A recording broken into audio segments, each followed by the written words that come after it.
Welcome, everyone, to the next episode of the latest thread. We are so excited that you can join us today. Um, Trying to figure out topics, and today we thought we'd talk a little bit about special occasions slash heirloom quilts. So special occasions, if you have a wedding coming up. I guess the definition can be pretty broad for either special occasion because what's a special occasion to me may not be a special occasion to you. And the same for heirloom quilting.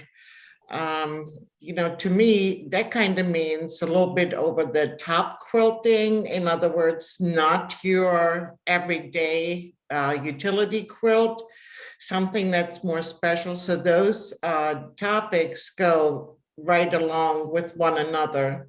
So as usual, we've looked through our extensive pictures to see what we can find that fits those categories, and we'd love to share those with you.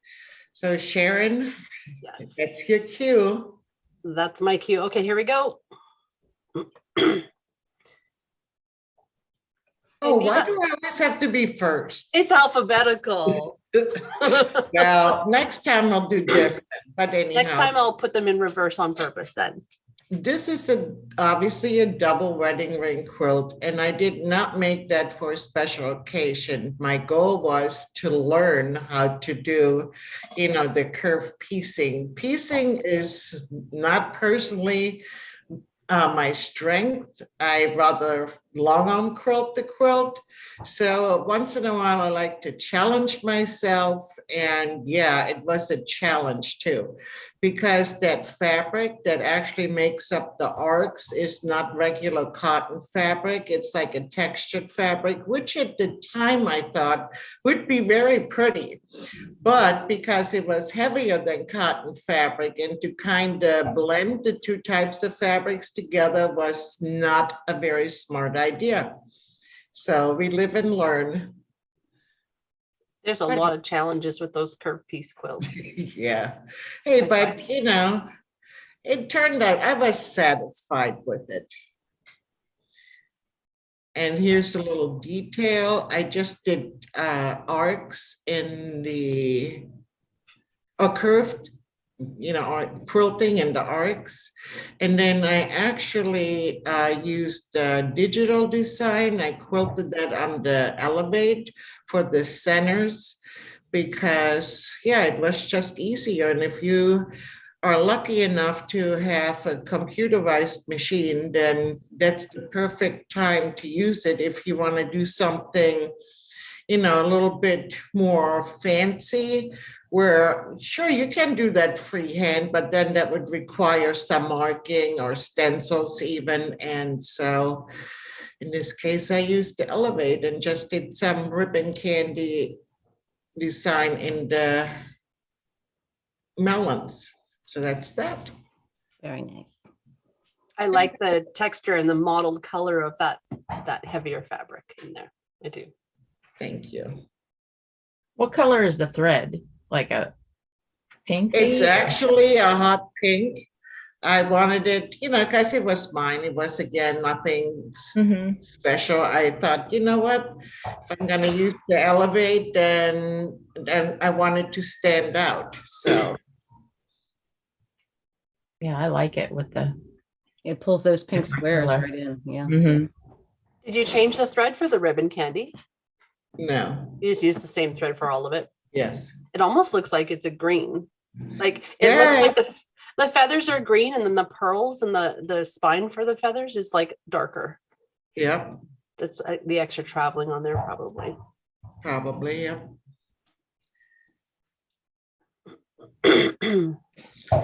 This one actually was a special occasion quilt. I made that, I quilted that. I didn't make it because it was actually antique tablecloth. You see it has the lace in the center and then had all the embroidery. I made that for my mother for her 75th birthday because I'm German, and obviously so is my mother. So in Germany, What? No. so in Germany, people, they like to lay out nice things on the table if they have people come over for coffee and cake, so it's a very common thing. So I thought it would be fitting. She likes pretty things. So I put, because of the cut work and the lace that's in the center, I put a solid piece of fabric behind it when I layered my quilt sandwich. Um, that way, it shows the fabric behind it, and just did freehand fill and curved cross edge. And she liked it. Pretty. Very pretty. I did one similar to that, but I put a different color behind the crochet. So like if you wanted to pull out like the yellow or the rose color, you could put a soft color behind it, and then it looks like it's laced over top of the other. Well, before I quilted that, I actually had happened to talk to Jody about it, and she suggested to put a satin fabric behind it, for the sheen. And I That'd be did pretty have some, well, not satin, but polyester with the sheen, but I didn't like it. I personally thought the style of the old-fashioned look, the sheen took away from it. But again, that's personal preference, and you have to, if you want to tackle something like that, decide for yourself. And I guess it depends on, what's on the antique, table linen. Yeah, it's pretty. And that's just detail for the corners.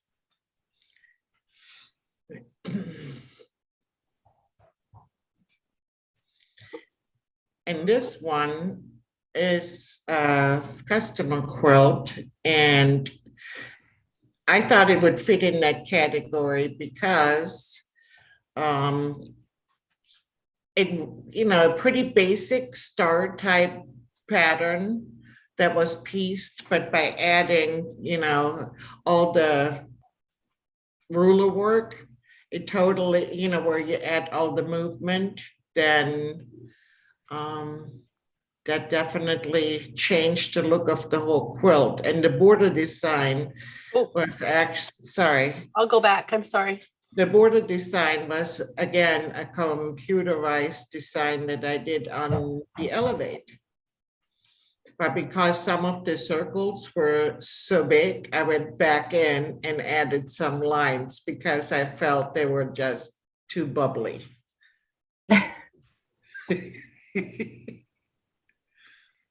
And here's just some of the detail. I love that background. That was so much fun to do. Yeah. You get such a cool secondary design from it. Yep. Mhm.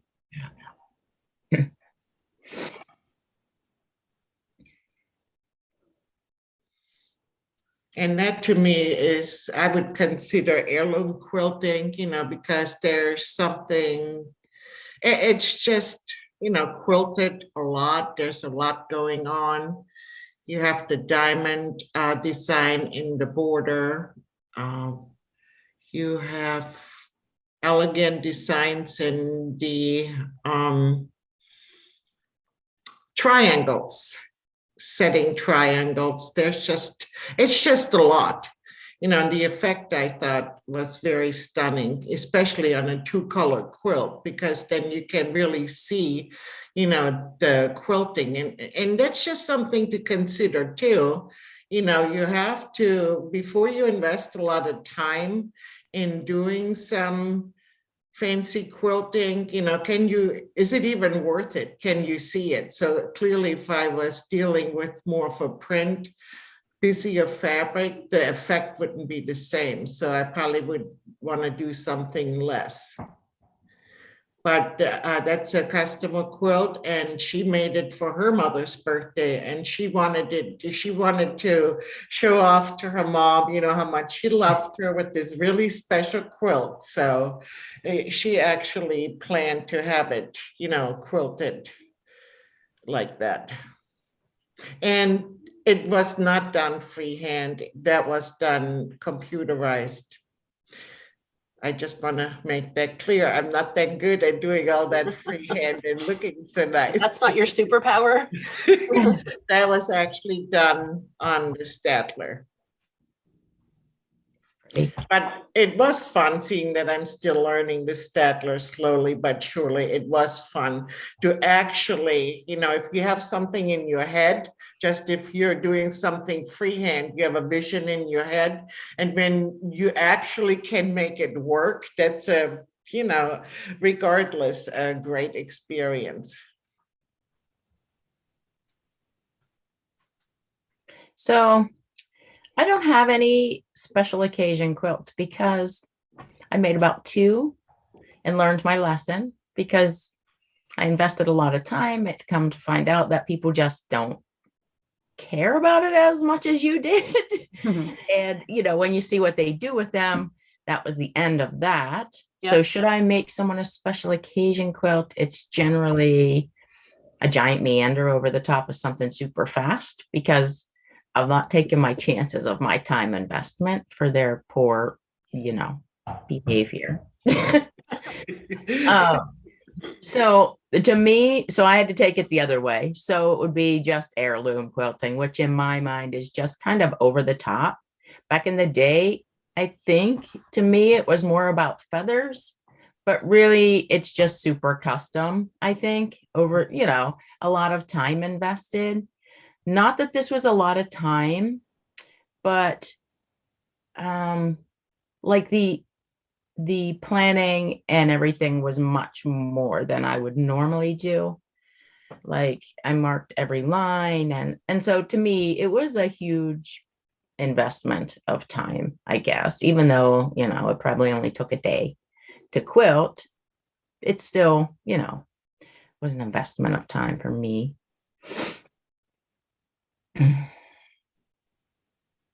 And then this one's kind of a little more along the feathery kind of line.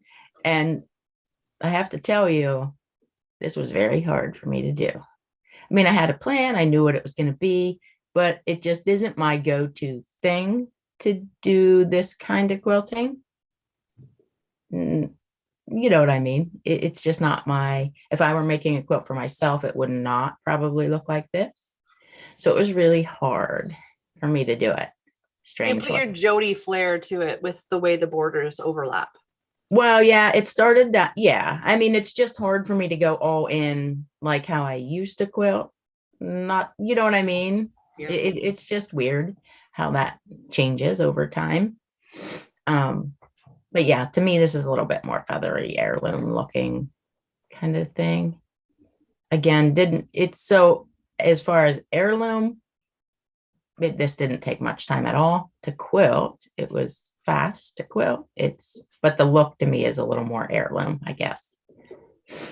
Well, it's also looks very classic because is it like a brown? Mm-hmm. Yeah, it has a very kind of a classic look to it because of the color of fabric you use too. Yeah. Yeah.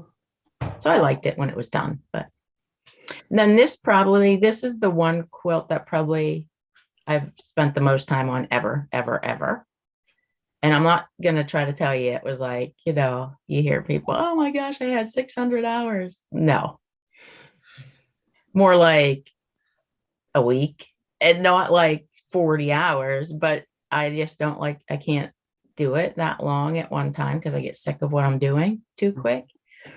But yeah, I spent probably the most time in every part of the process, like the designing, the marking, and so I guess to me, this is my current heirloom quilting, I guess, kind of. Because feathers would have been much faster. I think about that. People are like, oh, feathers but they move way faster. Oh, yeah. Tiny little. Occassion. Yeah. Mm-hmm. Yeah. Yeah. That's why it's one of my favorite fills.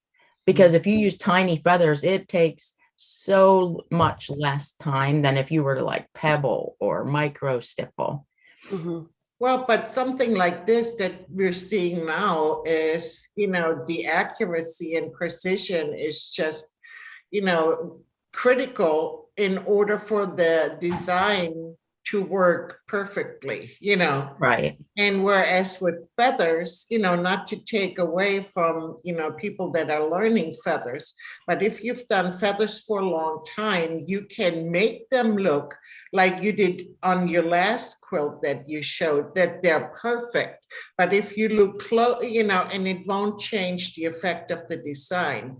But that's Right. the difference, I think. This is just truly about precision. Well, and I think feathers too, are nice because everyone's don't need to be the same. Right. And ideally, I don't know about you, but I mean, I personally like mine to look a little different than everyone else's. Why do we all want to do something the same?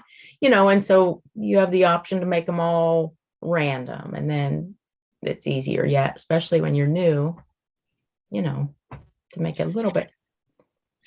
But that's why if I was to do something like that and there was the pearls going around like they are, I would have to take one of those, rulers, the circle rulers, because to me, yeah, I can do pearls freehand, but are they gonna be precise? No, they're not, I mean, as hard as I try, especially if I'm going off in different direction, there's gonna be some dents in there or maybe a little bit more oval, so I would definitely take the time then and use one of those circle rulers to get them precisely right. Right.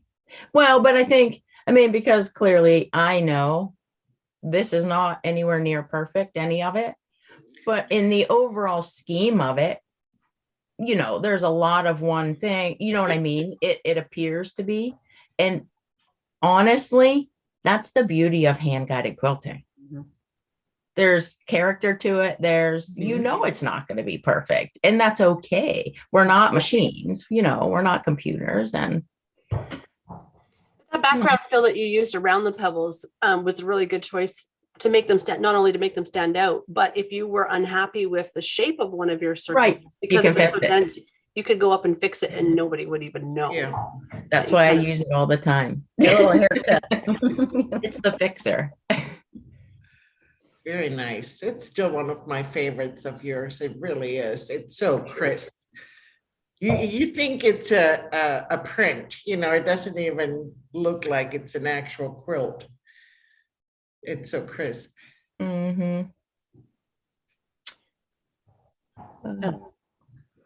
So I went on a mission looking for heirloom quilting pictures, and I came across a quilt that I did for a client, which was for an altar cloth. I couldn't think of the word, for her daughter's wedding, granddaughter's wedding. I can't remember. If I read it, I might say it. No. So anyway, this artist from Seattle did this original print, and then my client Mary created it as a quilt. And then you can go to the next one, Sharon. Okay. Oh, I can't do that when I'm zoomed out. Okay. I'm like, where's my arrow? Okay, there we go. I'm not panicking. No, then she gave me everything she wanted quilted on it, which was their wedding date, their initials, something, I think it was in Swedish. So she just gave me the text and I put it on there, and then another Bible verse. So, and of course, this many years ago, I was really bad at photography, but that's the Swedish version verse, I think it was. And that this is just some of the quilting. And then like that, the fish, there was a bunch of little symbols on there. And that's from the back of the verse. Dang, that's a lot of thread. Yeah. And that's why I said it's orange on the front and blue on the back. This is gonna, in my mind, like this is going to be hideous because that bright orange, but it is actually what it is. Not. Yeah. It blends. Yeah. So, and that's the full thing. And you can't really see all the text, which I know now. If I'd gone outside, I would have got a much better picture. But this was like 2010. And then there's a picture of it hanging at the altar, and then with the bride and groom in front of it. So I didn't pull out all my old my own heirloom pictures, but I figured this was pretty much special occasion because it's something they have, you know. That's quite the pipe organ. Yeah. Yeah. Wow. That's really neat. I like it because it's like modern. You know what I Yeah. mean? Normally, when you see those, they're very almost whole cloth-ish. Mm-hmm. Yeah. Well, I think the print was small, and that's why they wanted to create it as a quilt because it wasn't big enough to put up at the altar. Yeah. So I wonder what they're doing with it now. I don't know. I'd have to call her and ask, hey, whatever happened to that altar cloth? Oh, Jim changed the oil with it. No. Oh, that's awful. Jody, you sound a little bit bitter. That's why you don't do this special. I do not. Oh, okay. This is one of mine. It's not a really great picture of the quilt itself, but I wanted to capture the quilter in it because she is an elderly lady. She was in her 90s when I did her first quilt for her. I haven't talked to her in a couple of years, but this was, I guess, when I think about heirloom quilting, one of the things that I actually Googled it because it can mean so many different things, right? Like it's been said already, going over the top, something that would be kind of like you would see like wow, show stopping quilting in a show kind of thing. But it also could be something that is so special that would be likely to be handed down to different generations. And so when I quilted, this is the first one that I had done for this particular lady, and her eyesight was starting to fail, and she wasn't going to be doing too many more hand applique quilts. She did all needle turn applique. And so she wanted to enter it into a show. And I believe that she was in, oh, there's my dog. I'm sorry. He just came in from outside and very excited. I believe she was in the United States. I'm just not 100% sure where. I think like Oregon or something. I'm probably wrong, so I should retract that. But yes, there's a picture of her with her quilt hanging at the show that she put it in. So I wanted to show that one, but then this one was also really, really special because this is the last quilt that she had planned at the time to ever make. And like I said, I don't know if she had decided to do any more, but her eyesight was getting to the point where she just couldn't do anymore. So she wanted something really classy and simple to show off her work. And so Bars on the outside. pardon me. I like there's just those little bars that go around. Yeah. The color. Yeah, well, it was it was really neat how there was the color blocks, and then she put those around with the frame around it. I thought it was really pretty. It's and different.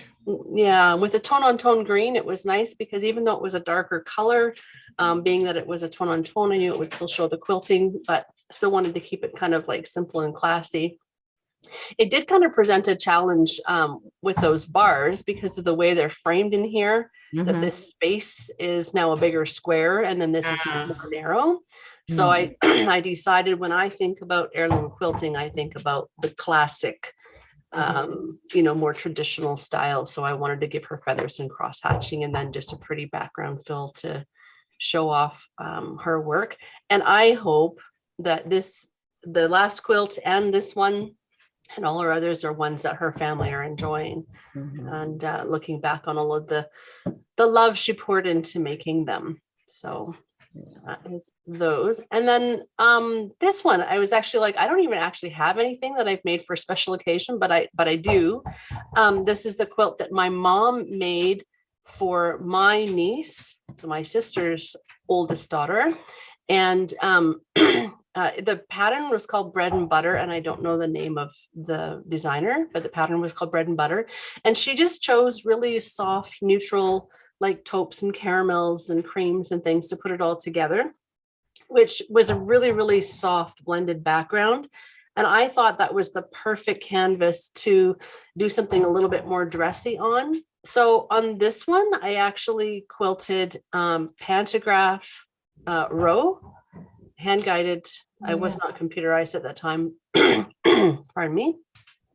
So I did a pantograph row, and then I left a bunch of space in between. And I kind of disregarded the piecing in a way because I was making my own design on top of it. But I did also use the piecing as some reference points as to, okay, how can I use this so that I don't have to mark as much? So some of the seams or intersections that I could use to bounce off of and travel around. And then I did a hand-guided design in between the pantograph rows, and then just a little bit of fun stuff on the outside. That's one of my favorite color combinations, just all the real It's pretty. creamy neutral. Yeah. Yeah. And so, I mean, I don't know, for some people, they don't really like the soft blended. They like the high contrast, really dynamic looking effects, but there's something to be said for these beautiful blended quilts as well. They just have that softness and again, create a beautiful space for you to do some more fancy things on top of. So those are my special occasion / heirloom quilts. Very nice. Yes. We have come to the end of the pictures. Okay. Do anybody want to add anything? Well, Go ahead. You go ahead. Yeah, just the term heirloom, make it, it may be some tiny little wall hanging that you created, but it's got that place in your heart, and you give it to someone and it has that special place in their heart. So yeah, I think it's more about the feeling of the quilt than the actual quilt sometimes. That's close to what I was going to say as well. Yeah, I agree too, because like I said earlier, it all depends, what's special to you because of the connection you have with that person. It doesn't have to be an over-the-top quilt, really. Yeah. It's just that feeling and you wanting to pass that on to that special person and hope for the best, right, Jody? That's right. There could be something special about it that somebody else looking at it would never know what the significance was. Yeah, I did a quilt for a lady who it was like a really reproductions, gorgeous, like indigo blues and cheddars and shirtings, really classy looking quilt. And we put a design on it that you really would not, I'm not going to give details because I don't know that I have permission to do that, but just generally we put a design on it that you would not expect to see on a traditional quilt at all. But it was so significant to a major event in her life that, I mean, and in the whole time I was quilting it, I was just, like it made me feel like I was a part of something special as well. Like, wow, this person chose me to add to this design that means, this quilt means so much to them as a remembrance kind of a quilt. And so, yeah. And nobody would, somebody else looking at it might go, well, why would they put that on that quilt? And that's what quilting is, right? It's interpretive and Yeah. reflective of our different journeys, for sure. Okay, well, hopefully you enjoyed the discussion and the quilts that we shared with you today. And we're looking forward to seeing you again on the next episode. Take care. Bye. Bye. Bye.